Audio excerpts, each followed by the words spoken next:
Okay, so now you've got 1.7, and these are the pictures. So you must choose one of the following pictures and write an essay on a topic that comes to mind.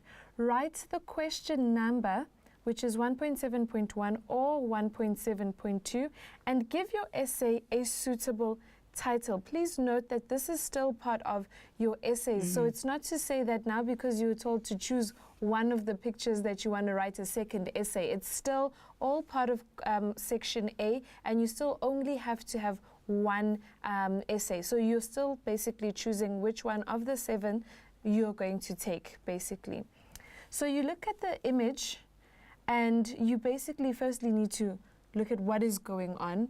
What are you seeing? And you can look at it in both a literal, or rather you can look at it in a literal or a figurative manner. And your interpretation will then lead to you starting to plan how you're going to write your essay. So just explain literal and figurative. Okay, so literal, we're looking at what is actually happening. This is what it is, right? So it's, for example, you can see here that it's people walking. So based on what they're wearing, we're assuming they're going to work, for example. So walking to work, and that could be a literal one, right? It's actually what is actually happening.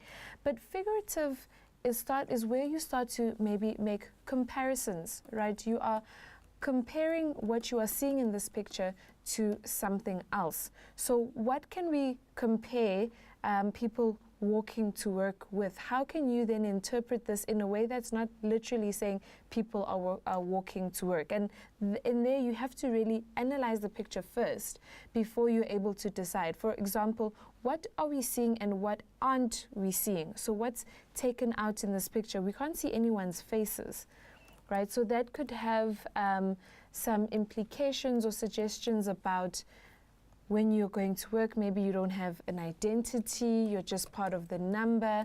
So there are a lot of things that you can come up with, but it's very important that you first really look at the picture and see what's going on there before you decide which way you're going to go about it.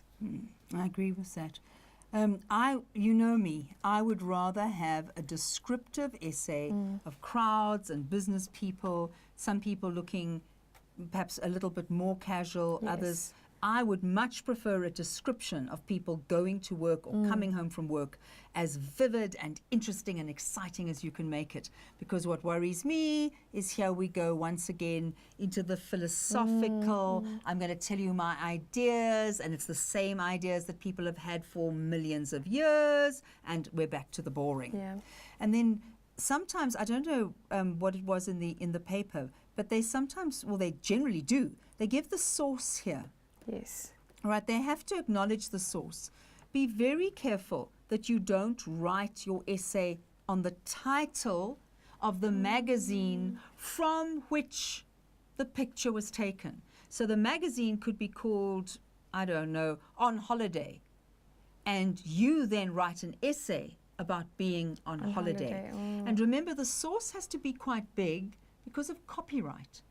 So they have to tell you where they got the picture from so that they give credit to that person or magazine or photographer or whatever. So it has to be quite big. Because I once asked, can't you make it small? Because that was after a whole lot of students had made that mistake. And they said, no, we're not allowed to. It's the law. So just be careful. And then, yeah, you can just do something on the people. Remember, look at the main ideas. Thandeka said, don't do something about shoes or fashion. Yeah. That's not what this picture is about. And Thandeka said, analyze it first. What is the main message of the picture? Don't look at some tiny little detail over there. You think, oh, I see a brick. I'm going to write about being another brick in the wall. Well, actually, you might end up getting to that topic, actually.